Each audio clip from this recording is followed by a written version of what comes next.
Hey, what's up, guys? Houston here, out in San Diego. And I want to explain to you guys why you can still get funding even if you don't have business credit, business revenue, or business history. It's all in the matter of how you structure the business in order to qualify for funding. Now, I know some of you guys are probably wondering what's that noise. Well, you have a DJ down there, you have the train down there, right?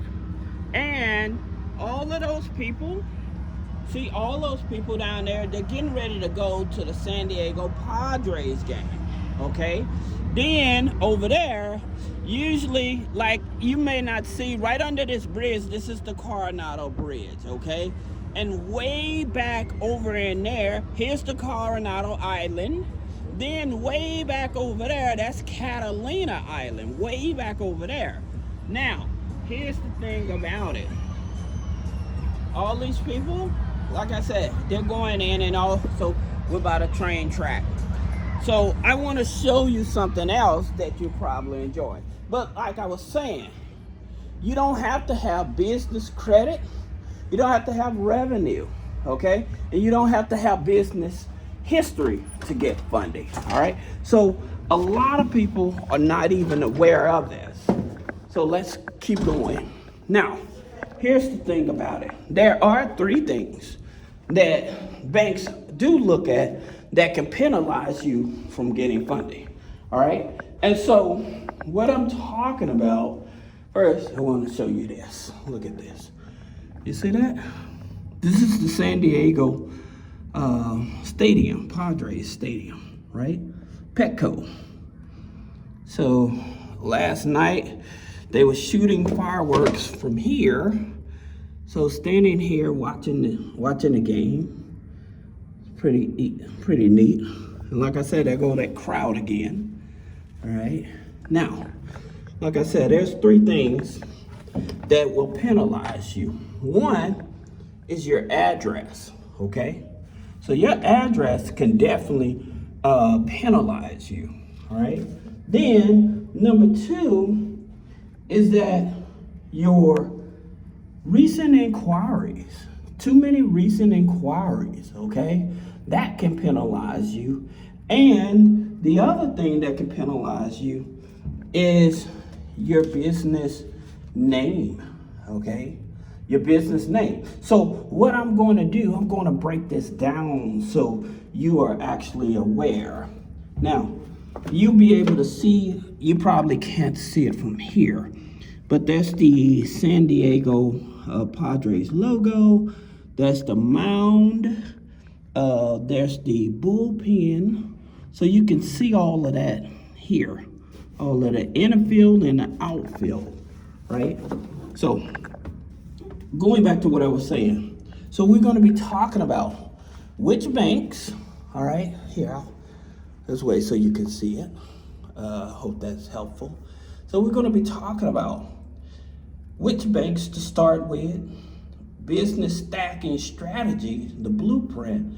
Also, what we'll do, we'll talk about how to liquidate your credit cards, okay? To get the maximum amount of funding you can use for other investments, okay? If you have a high-risk business and you need to liquidate that cash, I'm going to show you how to do that. Now, here's the thing about it, talking about the address, and this is a big one.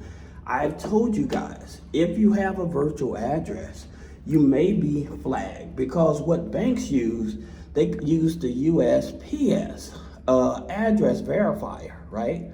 And so with that USPS address verify, it will tell them if you're using a virtual address, okay? And so if you're using that virtual address, then they're going to categorize you, all right? And so the category they're going to put you in is called a commercial mail receiving agency, okay? So when they do that, then that tells them that you're using a virtual address, but it's not an actual physical address. This is one of the biggest controversies for a lot of people, and they wonder like, well, how come I got a virtual address and I still couldn't get funding? because it was the wrong type of one. That's the reason I tell people you have a higher chance of approval using your home address, okay? Using your home address, you can actually still get qualified for funding, all right? So for those of you that's been buying Chef Corps, I would definitely tell you to go look at my video I put out about funding a Chef Corporation, because in that video I go more in depth about how to leverage a Chef Corporation for funding, because a lot of people don't realize they don't even need a Chef Corporation, all right? And so that's very important to be able to understand why people are paying $5,000 and $10,000 for these Chef Corporations and they still can't get funding. So I don't want you to be just wasting your money on something that will not benefit you. Okay, so that's the reason why I continue to tell you guys, be careful with those Chef Corporations, all right? And for those of you just finding my channel, welcome. Please subscribe to the channel, hit that bell, and there's a hype button. If you like the video, hype the video up so other people can find my content as well. Okay, because YouTube has changed their algorithm, and so my newest videos, a lot of people can't even see.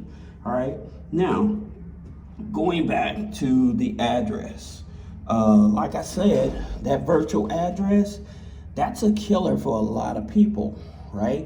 And so you don't got this registered agent in another state. They got you an address because you went over to Nevada, you went over to Wyoming, Delaware and stuff. So you used a registered agent and they got this virtual address. However, they didn't tell you that this address may be flagged. They don't care.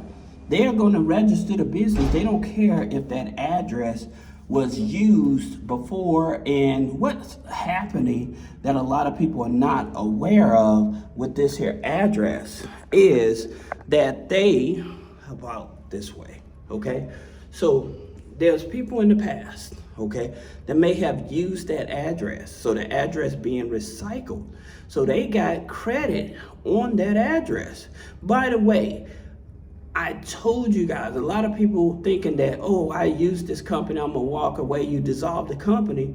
And then people are starting to get sued. If you have an LLC with a business credit card and you dissolve the company, even if you tell American Express, they're still holding you liable. And a lot more banks are starting to hold people liable and take them to court. Now, in order for you to leverage that, especially if they still own the debt. Now, if they sell the debt to somebody else and they reach out, then what you have to do, you have to file an arbitration to go get out of court to negotiate, okay? But if it's still with the creditor and stuff, you have to go to court. All right, so that's something that a lot of people are not aware of. So if you had an LLC, you got funding, or somebody else used that address prior to you and they got funding and you used that address, or you bought that Chef Corporation, again, go back and look at my other video. If you activate it, you own that debt and they can hold you liable. So this is why I continue to tell you guys, you have to be very careful with this information out here, all right? So that's number one, all right? Number two is talking about that business name, that NAICS code. So the NAICS code matter. And the title of your business name, what's in the title of it, it also can trigger automatic denial. So some of the words that you do not want to have in the title of your business name would be like real estate, credit repair, excuse me, I'm gonna look at my notes right quick, broker, lending, logistics, transportation, restaurant. So when you have those type of names in your title of your business, all right, that can create an automatic denial as well, all right? So that's another thing you guys have to be aware of, all right? Now, again, recent inquiries, too many recent inquiries, okay, especially with the major banks. All right, now with credit unions, fintech companies, and I'm going to name a few of those right now, they're more flexible because a lot of fintech companies, they're not focused on the credit score, they're focused on the operation of the business, okay? So that makes a difference. So the stacking of it. So when you're stacking to get business funding, unlimited business funding at that, then you want to spread your inquiries out. And so what I mean by spreading your inquiries out is that you want to make sure that you only have 3 per credit bureau, okay?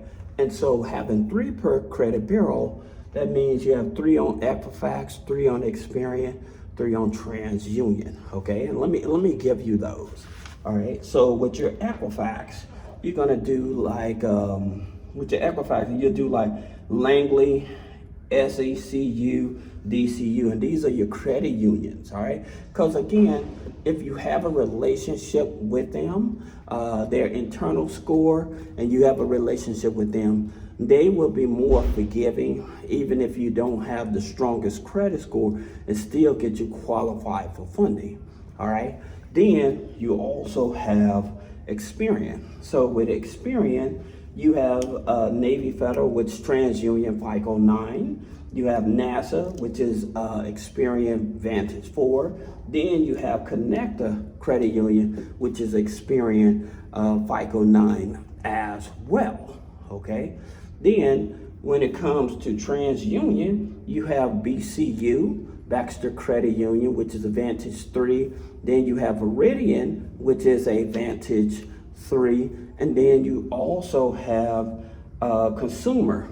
Now with Consumer, in terms of the loans, it's a TransUnion FICO 9 as well. Now with the credit cards, they use Elon Financial, okay? So with the Elon Financial, they will give you high limits as well. And there's a TransUnion FICO 9 with them.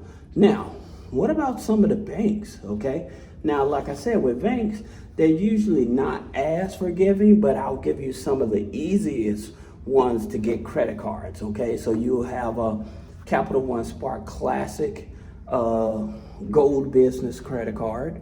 Then you have Arneva MasterCard.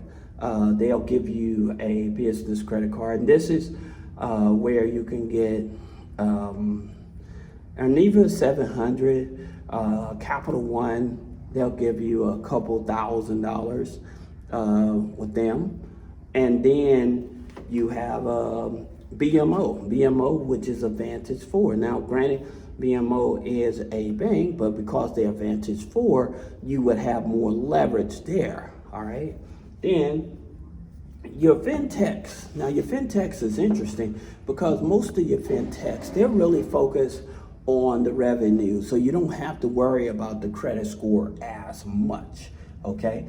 And so with them, you're actually looking at like NAB Prime, the NAB Prime credit card. Then you have the Fair Figure credit card. Then in terms of loans, you have Giggle Finance, you have Fundo, and you have Kashira. All right, and that's if you're in the gig economy and you can show revenue, minimum revenue about $1,500 monthly with at least 3 to 4 deposits a month.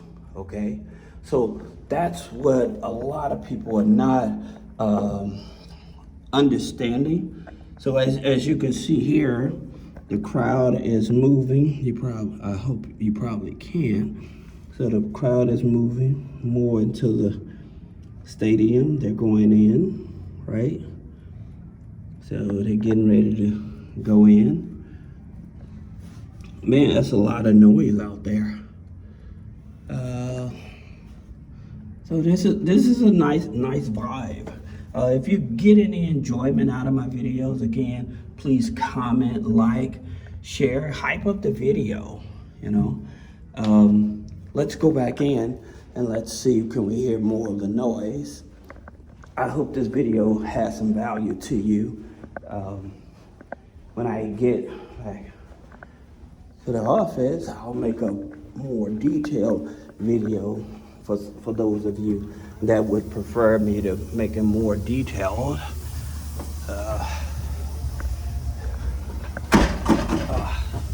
Tripping. I forgot where I was. All right, let's look at this. So the party's rocking over there. It's a lot of noise.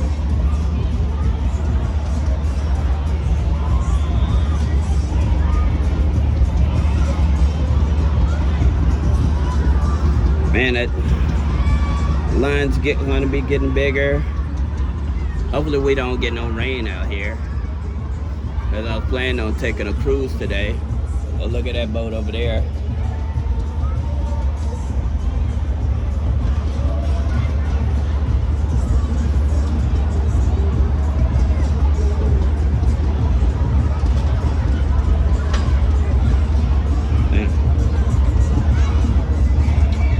This is one of your barging boats over here. This is your convention center.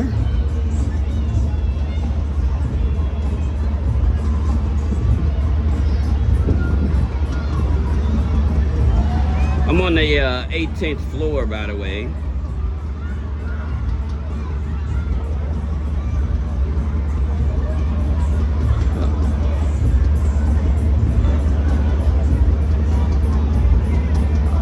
So I hope that you all enjoy the video. There's a lot more people coming in. So I guess I'm gonna sit here and I'm gonna enjoy the DJ, or probably go on down there and enjoy the DJ for a little while.